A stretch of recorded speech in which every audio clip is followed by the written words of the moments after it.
Top quality और consistent performance के लिए सिर्फ सिल्वर पंप नाम याद रखना। ಪ್ರಧಾನಿ ಮೋದಿ ತಮ್ಮ ಅಮೆರಿಕ ಪ್ರವಾಸವನ್ನು ಯಶಸ್ವಿಯಾಗಿ ಮುಗಿಸಿ ವಾಪಸ್ಸಾಗಿದ್ದಾರೆ. ಟ್ರಂಪ್ ಜೊತೆ ಹಲವು ವಿಷಯಗಳನ್ನ ಮೋದಿ ಚರ್ಚೆ ಮಾಡಿದ್ದಾರೆ. ಇದರ ಮಧ್ಯೆ ಈ 119 ಅಕ್ರಮ ಭಾರತೀಯ ವಲಸಿಗರು ಇವತ್ತು ಭಾರತಕ್ಕೆ ಅವರನ್ನ ವಾಪಸ್ ಕಳಿಸಲಾಗ್ತಾ ಇದೆ. ಈ ವಿಷಯವನ್ನ ಇಟ್ಕೊಂಡು ರಾಹುಲ್ ಗಾಂಧಿ ವಾಗ್ದಾಳಿ ನಡೆಸಿದ್ದಾರೆ.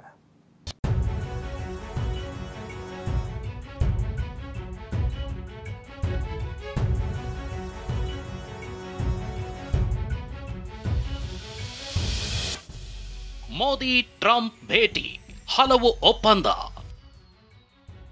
ಅಮೆರಿಕದಲ್ಲಿ 2ನೇ ಅವಧಿಗೆ ಅಧ್ಯಕ್ಷರಾಗಿರೋ ಡೊನಾಲ್ಡ್ ಟ್ರಂಪ್ ರನ್ನ ಪ್ರಧಾನಿ ಮೋದಿ ಭೇಟಿಯಾಗಿದ್ದಾರೆ. ಟ್ರಂಪ್ ಜೊತೆಗೆ ಮಹತ್ವದ ಒಪ್ಪಂದಗಳನ್ನ ಮಾಡಿಕೊಂಡಿದ್ದಾರೆ. ಭಾರತ ಅಮೆರಿಕ ನಡುವಿನ ಬಾಂಧವ್ಯಕ್ಕೆ ಇಬ್ಬರು ನಾಯಕರು ಪ್ರಾಮುಖ್ಯತೆ ನೀಡಿ ಮಾತುಕತೆ ನಡೆಸಿದ್ದಾರೆ.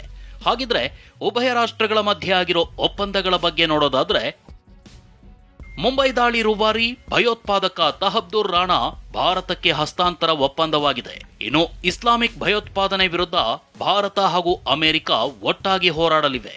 F-35 ಜೆಟ್ ಭಾರತಕ್ಕೆ ಮಾರಾಟ ಮಾಡಲು ಅಮೆರಿಕ ನಿರ್ಧರಿಸಿದೆ. 2 ರಾಷ್ಟ್ರಗಳ ಮಧ್ಯೆ ಇಂಧನ, ತೈಲ, ಅನಿಲ ಮಾರಾಟ ಒಪ್ಪಂದವೂ ಆಗಿದೆ. ಇಷ್ಟೇ ಅಲ್ಲದೆ ಭಾರತ, ಮಧ್ಯಪ್ರಾಚ್ಯ, ಯುರೋಪ್ ನಡುವೆ ವ್ಯಾಪಾರ ಮಾರ್ಗ ನಿರ್ಮಿಸಲು ಟ್ರಂಪ್ ಬದ್ಧ ಅಂದಿದ್ದಾರೆ.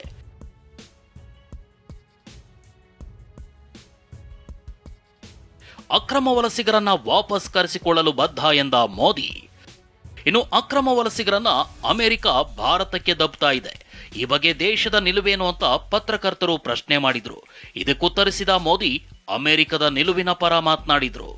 गैर कानूनी तरीके से जो लोग दूसरे देशों में होते हैं उनको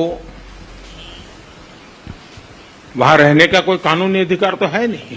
अमेरिका में गैर कानूनी तरीके से रहता है तो उसको वापस लेने के लिए भारत तैयार है. 119 ಅಕ್ರಮ ಭಾರತೀಯ ವಲಸಿಗರು ಇಂದು ಭಾರತಕ್ಕೆ.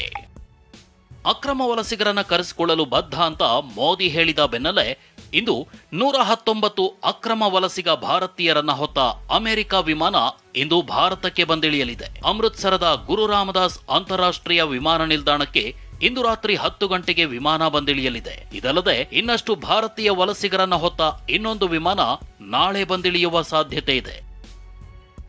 ಅದಾನಿ ವಿರುದ್ಧದ ಕ್ರಮದ ಬಗ್ಗೆ ಮಾತನಾಡಲು ಮೋದಿ ನಕಾರ. ಇನ್ನು ಪತ್ರಕರ್ತರೊಬ್ಬರು ಅದಾನಿ ಪ್ರಕರಣಗಳ ತನಿಖೆಯ ಬಗ್ಗೆ ಪ್ರಶ್ನೆ ಎತ್ತಿದ್ರು. ಇದಕ್ಕುತ್ತರಿಸಲು ಮೋದಿ ನಿರಾಕರಿಸಿದ್ರು. ऐसे व्यक्तिगत मामलों के लिए दो देश के मुखिया न मिलते हैं, न बैठते हैं, न बात करते हैं. ಆದರೆ ವೈಯಕ್ತಿಕ ಮಾತಾಡೋದಿಲ್ಲ ಎಂಬ ಮೋದಿ ಮಾತಿಗೆ ರಾಹುಲ್ ಗಾಂಧಿ ಕಿಡಿಕಾರಿದ್ರು. ದೇಶದಲ್ಲಿ ಈ ಪ್ರಶ್ನೆಗಳನ್ನ ಕೇಳಿದ್ರೆ ನಿಮ್ಮನ್ನ ಮೌನ ಆವರಿಸಿ ಬಿಡುತ್ತದೆ. ವಿದೇಶದಲ್ಲಿ ಕೇಳಿದ್ರೆ ಅದು ವೈಯಕ್ತಿಕ ವಿಷಯ ಆಗಿಬಿಡುತ್ತದೆ. ಅಮೆರಿಕದಲ್ಲಿಯೂ ಸಹ ಮೋದಿ ಅದಾನಿಯ ಭ್ರಷ್ಟಾಚಾರ ಮುಚ್ಚಿಟ್ರು.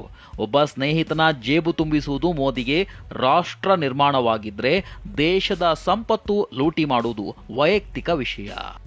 ಸದ್ಯ ಅಮೆರಿಕ ಪ್ರವಾಸವನ್ನ ಯಶಸ್ವಿಯಾಗಿ ಪೂರೈಸಿ ಪ್ರಧಾನಿ ಮೋದಿ ಪಾಲಂ ಏರ್ಪೋರ್ಟ್ಗೆ ತಡರಾತ್ರಿ ಬಂದಿಳಿದಿದ್ದಾರೆ.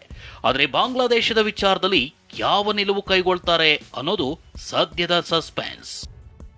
ಹರೀಶ್, TV9, ನವದೆಹಲಿ.